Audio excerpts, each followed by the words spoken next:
Olá, mulheres! Como vocês estão, pérolas?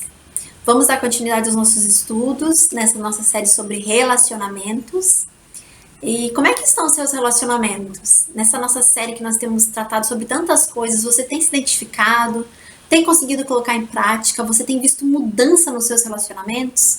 Porque nada disso faz sentido se a gente não vê o nosso dia a dia mudando, se a gente vê que os nossos relacionamentos têm mudado e que nós temos nos permitido ser trabalhadas por Deus para que nos tornemos pessoas mais fáceis de nos relacionarmos e termos relacionamentos melhores. E hoje eu queria te perguntar como é que você se relaciona com você mesma, como é que você se vê, você entende que a forma como você se enxerga tem muito a ver com a forma como você se relaciona com as outras pessoas e até com Deus? Bem, é sobre isso que a gente vai falar um pouquinho hoje. Hoje nós vamos voltar lá para o texto do Evangelho de João, no capítulo 4, a partir do versículo 4, que é uma história bem conhecida, né? Que nós temos aqui o relato do encontro de Jesus com a mulher samaritana. E você deve conhecer essa história muito bem. Se você não conhece, corre lá depois e leia o capítulo todo, é uma história muito bonita. Os encontros de Jesus são sempre muito marcantes, né? Assim como ele um dia nos encontrou e isso mudou a nossa vida, assim também a gente pode ver nesses encontros que são relatados para nós na Bíblia. Jesus, então, nesse texto, a história nos fala que Jesus sai da Judéia e vai em direção à Galileia. E no meio desse trajeto, ele passa por Samaria, que é uma região que era evitada pelos judeus na época. Se Jesus fosse um outro judeu, principalmente um rabino, provavelmente ele faria um trajeto muito maior para poder desviar de Samaria, para não ter que passar por Samaria. Mas Jesus não se importa com isso. Os samaritanos eram considerados impuros pelos judeus, porque os samaritanos eram aqueles considerados mestiços, que eram fruto do casamento de judeus com estrangeiros. Então, os judeus que se diziam puros, que se diziam de uma linhagem pura judaica, eles realmente menosprezavam muito os samaritanos. Mas Jesus não dependia da aprovação dos judeus, e ele vai pela Samaria mesmo, e chegando lá, ele se senta à beira de um poço, numa cidade chamada Sicar. Anteriormente, essa região desse poço era as terras do patriarca Jacó, e agora aquela região era conhecida como a cidade dos bêbados. Olha onde Jesus foi sentar, né? Olha onde ele foi ficar, parar para tomar água. Realmente, Jesus não estava muito preocupado com os burburinhos que poderiam surgir referente à sua reputação ou não. Então a Bíblia nos fala que ele estava ali sentado no poço e viu uma mulher da região tirar água daquele poço. E Jesus então pede que ela lhe dê água. E ela se admira como Jesus, sendo um judeu, se dirige a ela, sendo uma mulher que é samaritana. Além de mulher samaritana, dois problemas que seriam muito difíceis de serem resolvidos por um outro rabino judeu. Os comentários bíblicos nos dizem que a hora que essa mulher veio tirar água desse poço não era o usual, não era o comum. As mulheres normalmente fariam isso pela manhã ou no final da tarde. Então acredita-se que essa mulher vinha nesse horário justamente para evitar encontrar outras pessoas, encontrar outras mulheres por causa da sua má reputação na região realmente. Bem, Jesus então fala para essa mulher sobre a água que só ele poderia dar. A água viva, da qual se ela bebesse nunca mais ela teria sede. E essa mulher então se mostra eufórica e interessada, afinal de contas, quem é que não almeja nunca mais ter que tirar a água de um poço e ainda mais as escondidas, como era o caso dessa mulher?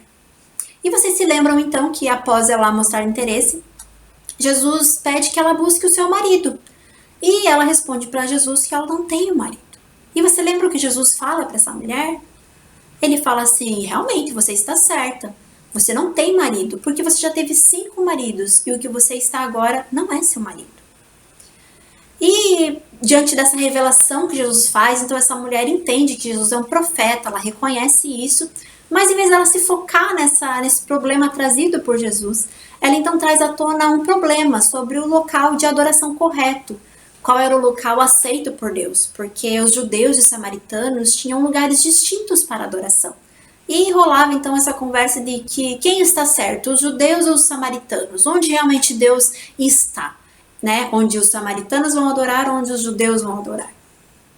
E Jesus então lhe afirma que não se trata do lugar, e que por causa dele, a adoração verdadeira e aceita por Deus seria aquela que era feita em espírito e em verdade. E Jesus então se revela como o Messias esperado. E isso muda a vida daquela mulher, e nós sabemos então que aquela mulher espalhou essa notícia do seu encontro com Jesus, e muitos samaritanos creram em Jesus por conta do testemunho dessa mulher. Ou seja, o encontro de Jesus com essa mulher realmente mudou a sua vida. Essa história é muito bonita, é uma história que faz a gente se identificar muitas vezes. E quando a gente olha para essa mulher samaritana, há coisas realmente que a gente pode se identificar. Essa mulher era uma mulher estigmatizada. Uma mulher que carregava uma identidade baseada primeiro no seu sangue mestiço, porque ela era samaritana e isso falava muito alto, né? Dá pra ver pela conversa que ela tem com Jesus. E nos seus relacionamentos complicados. Dá pra ver pela forma como ela tentou se esquivar desse assunto. Então, ela se relaciona consigo mesma a partir disso, desses estigmas. Ela se olha a partir pelas lentes desses estigmas. Quer ver como isso fica muito evidente? Tem algumas coisas que a gente pode pontuar aqui que nos ajudam a ver isso na vida dessa mulher. Primeira coisa, ela tira a água de um poço às escondidas. Por quê? Porque ela se sente indigna. Ela se espanta quando Jesus se dirige a ela, porque ela se sente impura por ser samaritana.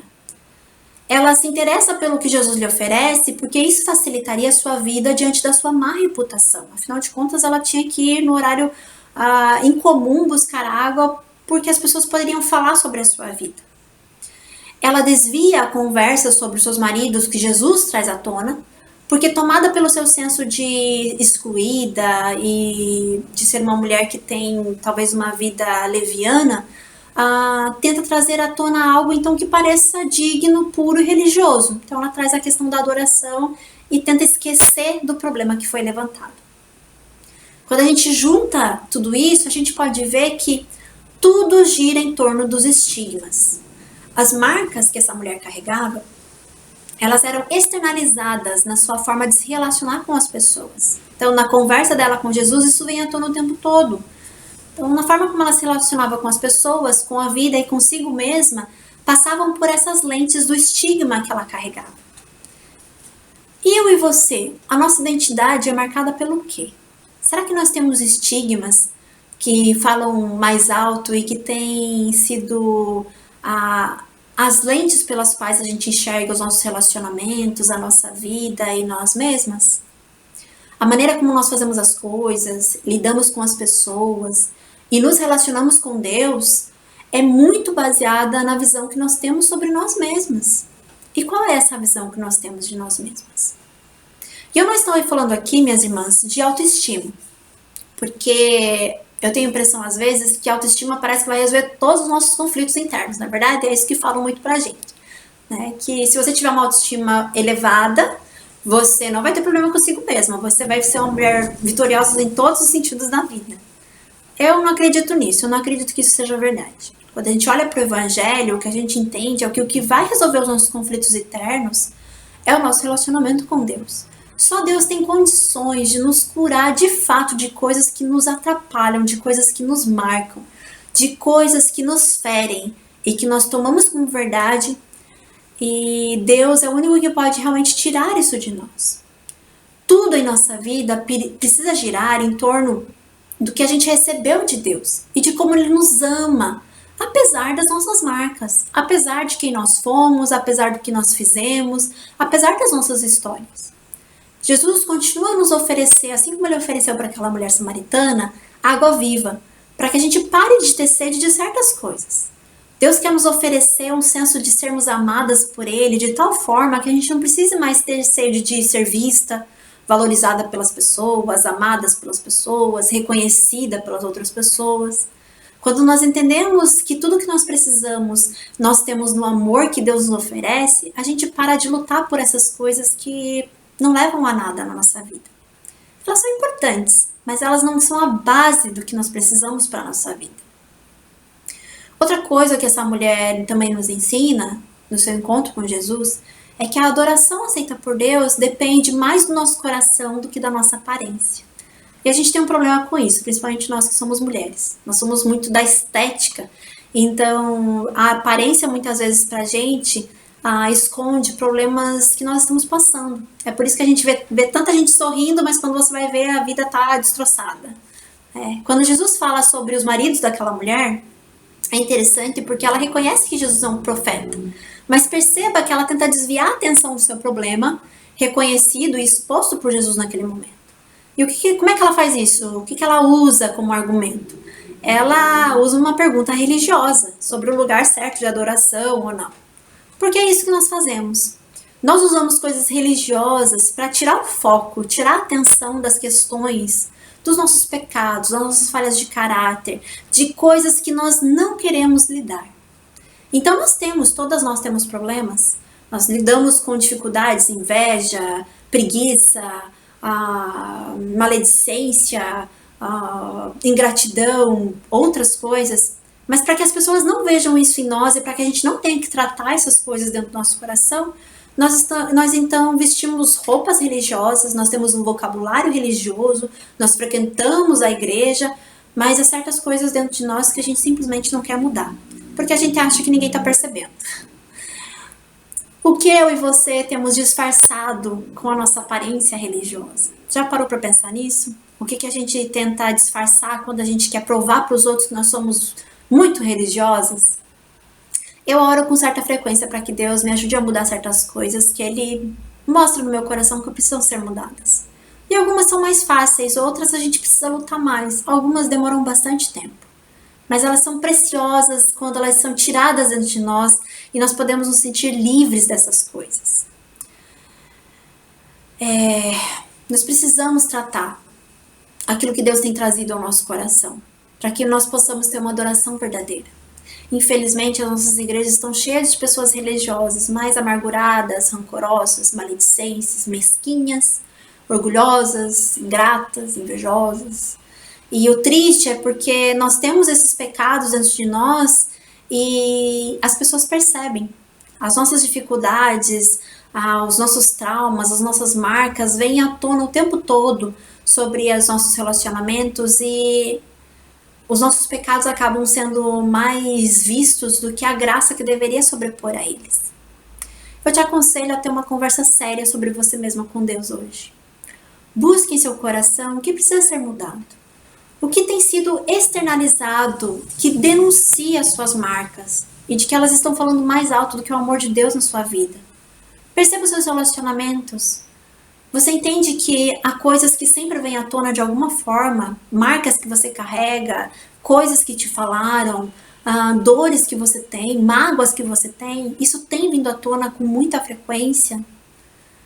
Deus quer nos dar água viva. Ele quer ser a nossa fonte de alegria e de paz. Ele quer mudar os nossos relacionamentos. Mas a gente tem que parar de desviar o foco dos nossos problemas e dos nossos pecados e começar a tratar primeiro o nosso coração, sabendo que se a gente não tratar o nosso coração, as outras coisas não vão ser alteradas. Que Deus nos ajude. É sempre um processo difícil e doloroso, mas é um processo libertador e que nos traz muito sentimento de sermos amadas por Deus. Até a próxima semana.